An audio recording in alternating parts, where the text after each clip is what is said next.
morning. Good morning. Good morning. Good morning. Good morning. Good morning. Good morning. Good morning. Morning. Good morning. Good morning. Good morning. Welcome aboard.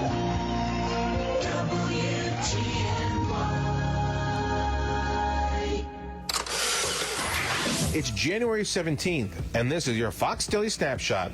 It's National Bootleggers Day. The heyday for bootleggers in the U.S. was during the Prohibition era of the 1920s, when the sale of alcohol was banned, but people still wanted a drink. Bootleggers helped to fill that demand and glasses by smuggling booze from Canada, Mexico, or making products from illegal brewing operations. Also on this date, the sailor whose strength came from eating spinach, Popeye, made his debut in the comic strip Thimble Theater in 1929. And in 1976, singer Barry Manilow's song, I Write the Songs, hit number 1 on the singles chart.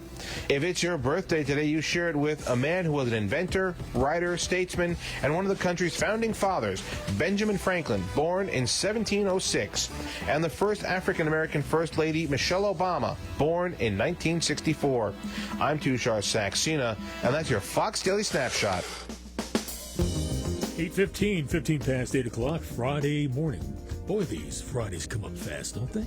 For some, not fast enough, but just seems like last week at this time, it was Friday. It is the 17th day of January. Now we are more than halfway through the first official month of the brand new year, 2025. Hope the year is getting off on the right foot for you. How are those resolutions coming along? I know. You don't have to tell me. American Express has some troubles that they wish would just simply go away, the credit card giant, and in fact, they're willing to pay. Here's more on that. The company is being investigated for allegedly committing fraud and using deceptive marketing practices. On Thursday, the Department of Justice announced that American Express agreed to pay $108 million to resolve allegations of fraud and $138 million for engaging in deceptive sales practices that gave customers incorrect tax advice. Amex released a statement confirming the settlement and saying the company cooperated extensively with authorities. I'm Tammy Trujillo. Tammy, thank you. John Deere. Nothing runs like a John Deere. Now they find themselves in court, of all places. Details. The company's motto is nothing runs like a deer. But the Federal Trade Commission says Deere & Company forces farmers to visit authorized dealers to get repairs. The agency says in this high-tech era, Deere produces repair software available only to its dealers, giving customers no other repair options. The FTC says the result is farmers paying more since they can't go to independent shops or do it themselves. The company says the lawsuit is based on a flagrant misrepresentation of the facts and fatally flawed legal theories. Incoming FTC Chairman Andrew Ferguson says the suit was a result of brazen partisanship by the Biden administration, adding there isn't enough evidence to pursue it. Tom Rigotti, Fox News. The North Country's News Talk Connection. 790 WTNY. Fox Facts. This Monday, President-elect Donald Trump will take the oath of office, becoming the 47th President of the United States. However, Inauguration Day hasn't always been on January 20th. Until 1933, presidents were sworn in on March 4th, a tradition that dates back to George Washington's second inauguration. Washington's first swearing-in took place on April 30th, 1789 at Federal Hall in New York City. In the 18th century, slow travel and communication made the delay in taking office practical. But by the 20th century, technological advancements and the urgency of the Great Depression prompted change. The 20th Amendment, ratified in 1933, moved Inauguration Day to January 20th. Franklin D. Roosevelt became the first president to take the January oath in 1937.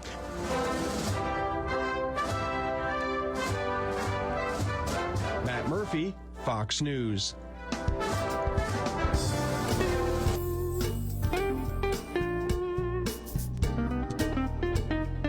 Okay, you've been waiting. Here we go. It's 18 after 8 o'clock. Why do zebras have stripes? Let's start there. Why do zebras have stripes? It was once thought that zebras had stripes to confuse predators. Now, researchers believe it helps to protect them from biting flies, which do not usually land on striped surfaces. Did not know that. And since black and white absorb and reflect heat differently, another reason could be for temperature control. So they're new twist on stripes and zebras. And now, why do giraffes have such long necks? We'll give you a minute to think. Why do giraffes have such long necks? Okay, time's up. Giraffes have such long necks because their head is located so far away from their body. Yay. Time now for the livestock report. Livestock report for the week of 1/13/25. Lean cows 89 to 115, slow cows 80 and back. High dress bulls 158 to 160. Beef X bulls 80 to 120 pounds, 500 to 1100. Beef X heifers 80 to 120 pounds, 520 to 1100. Beef feeders 185 to 239. Dairy feeders 138 to 168. Good cows 115 to 140. Green calves 400 and back. 86 to 92 pounds, 600 to 820. 96 to 108 pounds, 580 to 820. 110 to 130 pounds, 600 to 770. Heifers 500 to 780. Weekly auctions are held every Monday and Thursday at the barn in Lowville on Route 26. More information at nnyfarmersmarket.com. Coast to Coast AM, coming to a universe near you tonight. Coast to Coast is past 8 o'clock, Friday morning, the 17th day of January. A ban on the plastic styrofoam cups is going to be making its way through the country. Matter of fact, on all styrofoam containers, they hope to get those off the dining room table and the to-go boxes and things like that. California and Oregon have joined at least 8 other states in banning the use of styrofoam cups. Yeah, styrofoam is a type of plastic that breaks into small pieces and can take hundreds of years to break down. Since California has the world's 5th largest economy, eliminating those types of things from the general public could have a powerful impact on helping the environment, officials say. And now, this new type of plastic, this is neat stuff. From toothbrushes and shampoo bottles to furniture and toys, plastic is used to make many everyday items, as we already know, but only about 9% of the plastic we use is recycled. Can you believe that? All that bottle collecting and all the recycling we do, only 9% of plastic is recycled. The rest is burned or tossed into a landfill. So when plastic waste is burned, it releases gases that harm the environment.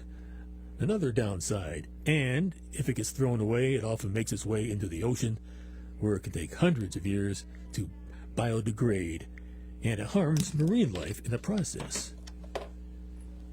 Just dropped my glasses, but I have a standby pair right here. So, all right, so where was I? So to help tackle the plastic waste problem, scientists have developed a type of plastic that'll break down in seawater. Biodegradable plastics are ones that break down naturally, of course, and currently, however, existing biodegradable plastics don't break down completely in the sea.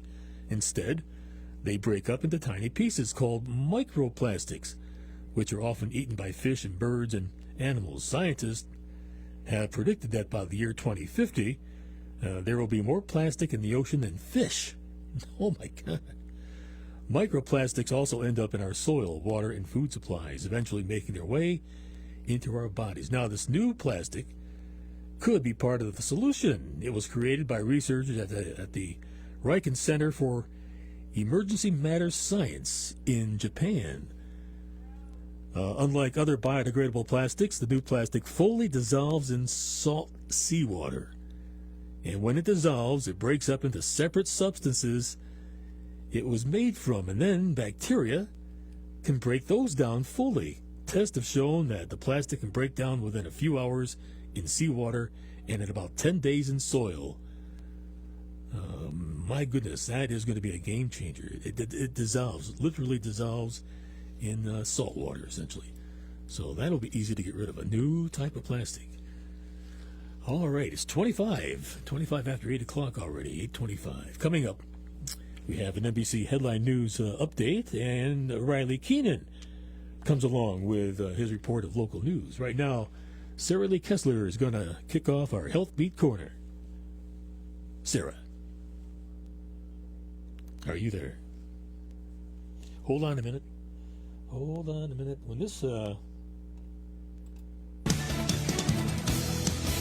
When this machine goes into pause, it has like a mind of its own. So we're going to get back to Sarah with her Health Beat segment. We do have another segment we can begin with. We'll start with that first. How's that? This is House Call for Health, a proposed shift in how to define obesity. Recent guidance from a team of health experts around the world suggests an expanded definition of obesity beyond the popular body mass index measure. The move comes as BMI, a calculation of height and weight, has long been considered a flawed measure that can overdiagnose or underdiagnose obesity. In the report, the experts instead introduced two new diagnostic categories: clinical obesity and preclinical obesity. People with clinical obesity meet BMI and other markers of obesity and have evidence of organ, tissue, or other problems caused by excess weight. People with preclinical obesity are at risk for those conditions but have no ongoing illness. It's estimated that obesity affects more than 1 billion people across the globe. The Centers for Disease Control and Prevention says about 40% of adults in the U.S. have obesity. For more health news, go to foxnewshealth.com. House Call for Health. I'm Lisa Brady, Fox News. There's some alarming news about cancer, showing that demographics are shifting from men to women and from older to younger adults. The American Cancer Society report shows younger women are developing cancer at almost twice the rate of younger men. Cancer rates in women ages 50 to 64 are higher than those in men for the first time ever. Breast and thyroid cancers are driving that trend. Doctors aren't sure exactly why, but they are looking at alcohol consumption, lack of exercise, and frequent dieting as possible factors. The FDA is authorizing Zyn nicotine pouches to be sold. This comes after the agency said it conducted an extensive scientific review on the pouches' safety. The agency said it found the pouches posed a lower cancer risk than cigarettes and other smokeless tobacco products. Health Update, I'm Sarah Lee Kessler.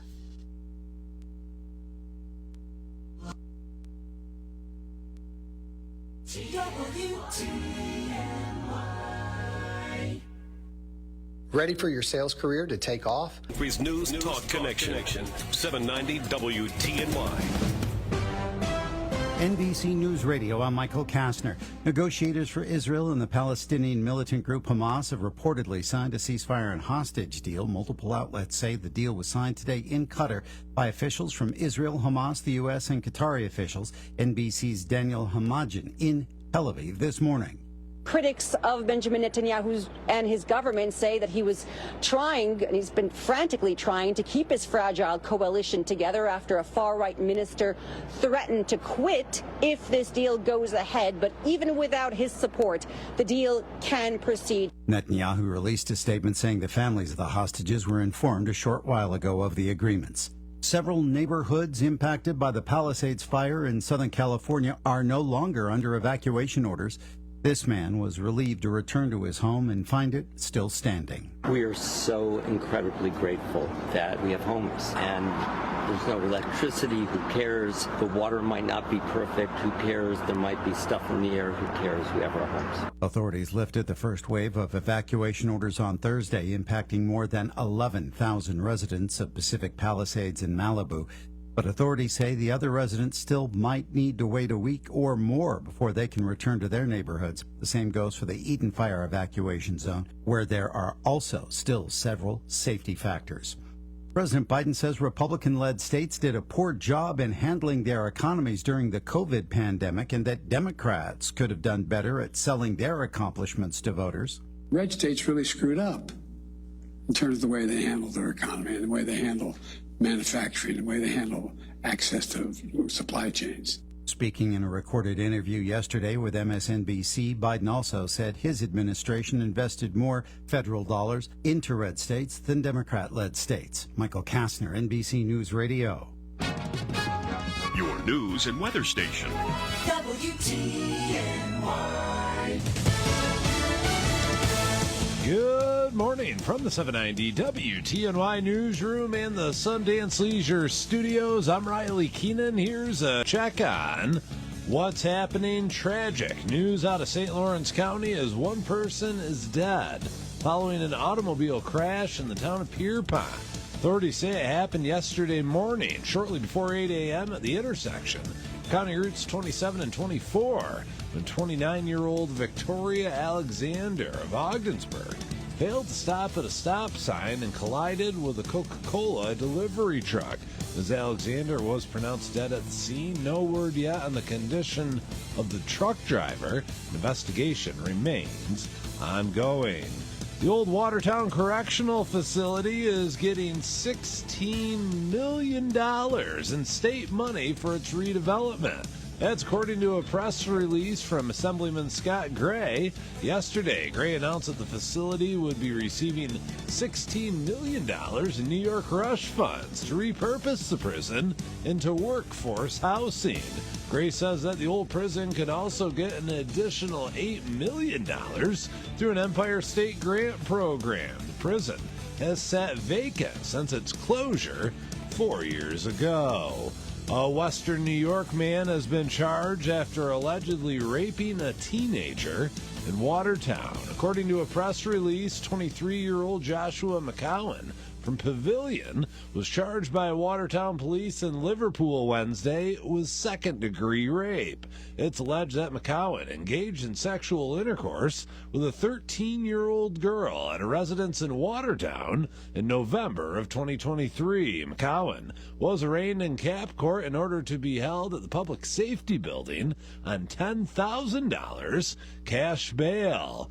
The North Country man who made headlines this past fall for stealing multiple motor vehicles without being sent to jail is now facing state prison time. 30-year-old Richard Pete appeared in Jefferson County Court this week, and he pled guilty to multiple charges, including third-degree grand larceny, third-degree burglary, and fourth-degree arson. Pete is looking at 2 to 4 years in the big house when he's sentenced in March.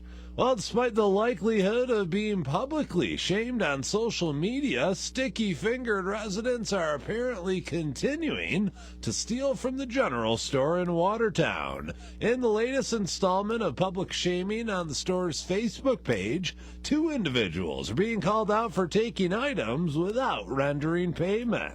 One suspect is accused of taking 3 Reese's Fast Break bars. Well, those are pretty good. The other, Steve Cole, is accused of taking a turtle cheesecake. The general store is asking that anyone with information on these 2 sweet tooth suspects reach out to them via their Facebook page. The Snowtown USA Festival is set to kick off next week, and they got more fun and activities lined up than you can shake a shovel at.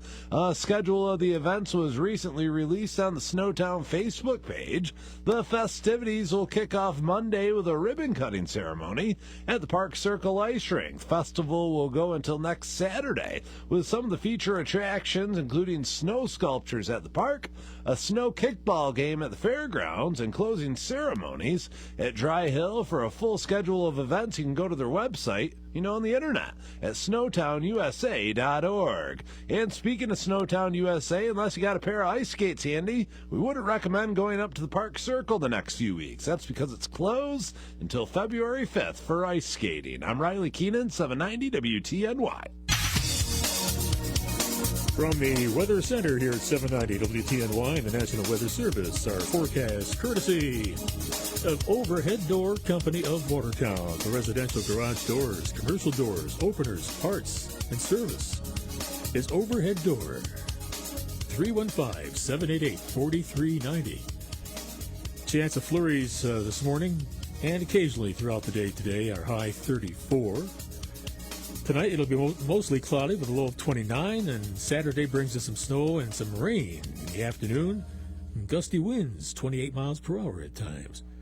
The chance of precip tomorrow is 100%, the high 38. Sunday, a slight chance of snow, mostly cloudy, the high only 18, with a rapid change in temperature. And on Martin Luther King Monday, Inauguration Day, there's a chance of snow showers, mostly cloudy, with a high of only 12 on Monday. Our winds are from the south-southwest this morning, 5 miles per hour, occasionally 11. Humidity 90%. Our barometer is rising at 29.94.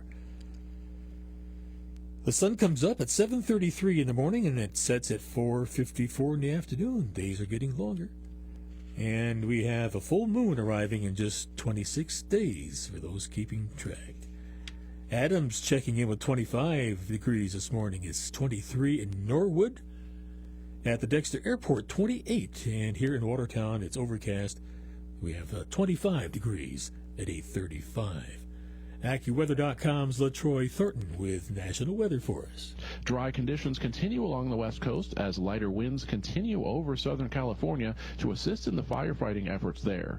The same cold front bringing snow to parts of the west extends into the northern plains and the upper Midwest through the day today, with only enough moisture in place for some flurries over much of eastern North Dakota and into northwestern Minnesota. Steadier snow is more likely near the core of the storm over the Arrowhead of Minnesota and into the upper peninsula of Michigan, where there can be a general 1 to 3 inches of snow through tonight, followed by the return of cold. As the front advances across the Great Lakes region toward the interior northeast into Saturday, that very same forecast of 1 to 3 inches of snow extends from northern parts of Indiana, Ohio, and Pennsylvania, north and east across lower Michigan, and all the way to western Maine. For the rest of the nation, most places look to have a dry end to the work week.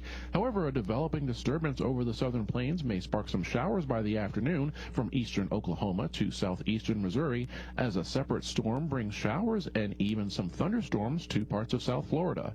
That's the weather across America. I'm AccuWeather.com meteorologist LaTroy Thornton. We are